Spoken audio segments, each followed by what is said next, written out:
आपके सारे paper work पूरे हैं बट फिर भी आपकी शिपमेंट कस्टम में अटक जाती है। ऐसा क्यों होता है? आज इस वीडियो में मैं आपको यही बताने वाली हूँ। वीडियो को आखिर तक देखना। आपने इनवॉइस बना दी, आपकी पैकिंग लिस्ट भी परफेक्ट है, आपका CHA भी बोल रहा है सारे डॉक्यूमेंट्स ओके है, फिर भी शिपमेंट आपकी कस्टम में अटक गई। अगर आप एक्सपोर्टर हो या इम्पोर्टर हो तो ये वीडियो आपका टाइम, पैसा और स्ट्रेस तीनों बचाने वाली है। I am Sarita Sharma, I am the cofounder director Orange Star logistics and we are into international shipping. हम डेली बेसिस पर ऐसे शिपमेंट देखते हैं जो कि शिपमेंट पेपर वर्क में तो परफेक्ट है, लेकिन जब वो शिपमेंट कस्टम में जाती है तो वो स्टक हो जाती है। तो आज मैं आपको ऐसे 5 रियल रीजंस बताऊंगी जिसकी वजह से ऐसा होता है। सबसे पहली और कॉमन प्रॉब्लम है HS कोड। आपका HS कोड गलत नहीं बट कस्टम के लेंस से डाउटफुल हो सकता है। सिंपल लैंग्वेज में समझते हैं, एक प्रोडक्ट है जिसकी मल्टीपल कैरेक्टराइजेशन है, जिसकी वजह से उसके मल्टीपल HS कोड्स भी हो सकते हैं। तो वो क्या सही HS कोड में फॉल कर रहा है आपका प्रोडक्ट या नहीं, वो कस्टम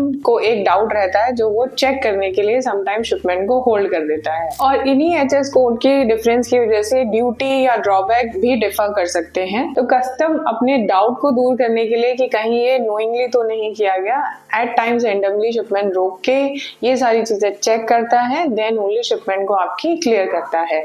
और बहुत कुछ ये आपकी रेगुलर हिस्ट्री पे भी डिपेंड करता है कि आप फर्स्ट टाइम एक्सपोर्ट या इंपोर्ट कर रहे हैं या आप रेगुलर करते रहे हैं।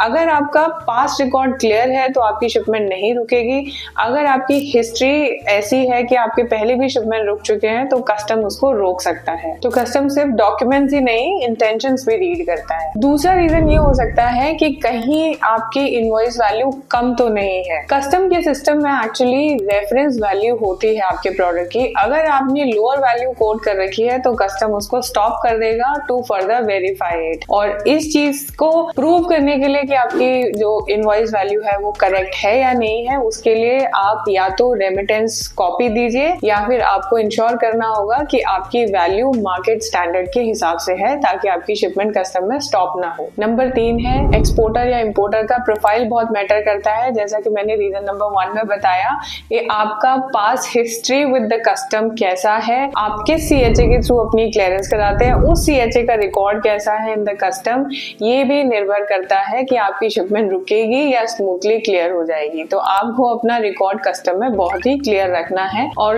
अच्छे फ्रेट फॉरवर्डर्स या CHA के साथ में ही आपको अपनी शिपमेंट क्लियर करानी है और फ्रेट फॉरवर्डिंग कराना है। और चौथा रीजन कस्टम में रुकने का है पेपर वर्क मिसमैच।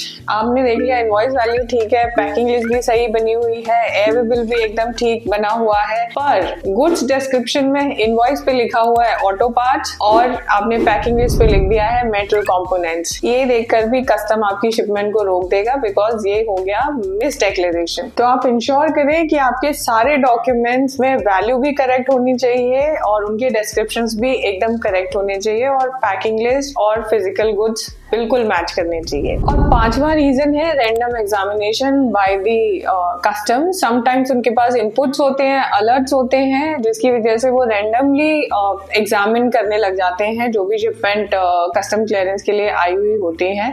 तो इसमें डिले हो सकता है, इसमें आपकी कोई फॉल्ट नहीं है, पर because of their inputs and all तो वो शिपमेंट को रोक सकते हैं एग्जामिनेशन के लिए, इसमें डिले हो सकता है। अब इम्पोर्टेंट सवाल है कि आपको क्या करना चाहिए। नंबर 1, HS कोड सिर्फ गूगल से मत उठाइए, थॉरोली रिसर्च करिए, उसके बाद ही अपनी शिपमेंट की इनवॉइस में उसको इनकॉर्पोरेट कीजिए। नंबर 2 इज इनवॉइस वैल्यू जो है वो मार्केट प्राइस से जस्टिफाई होनी चाहिए। अगर आपको डिस्काउंट मिला हुआ है, अच्छा प्राइस मिला हुआ है, तो आपके पास रेमिटेंस प्रूफ कॉपी होनी चाहिए to submit in the custom. Number 3, document एक ही लैंग्वेज में अलाइन होने चाहिए एंड इंश्योर करिए कि जो डिस्क्रिप्शंस हैं वो पैकिंग लिस्ट और इनवॉइस दोनों में मैच करे। नंबर 4, फॉरवर्डर को सिर्फ बुकिंग एजेंट मत समझिए, उसके लाइसेंसेस देखिए, उसकी हिस्ट्री देखिए कि वो मार्केट में कितने टाइम से काम कर रहा है, उसकी रेपुटेशन क्या है। एंड नंबर 5, शिपमेंट करने से पहले कस्टम को ध्यान में रखते हुए कस्टम का माइंडसेट समझिए और अकॉर्डिंगली अपने सारे डॉक्यूमेंट तैयार कीजिए। सो इंटरनेशनल शिपिंग सिर्फ मूवमेंट नहीं है, ये risk management, compliance and experience का गेम है। होप आपको ये वीडियो पसंद आई हो और काफी इंफॉर्मेटिव लगी हुई हो।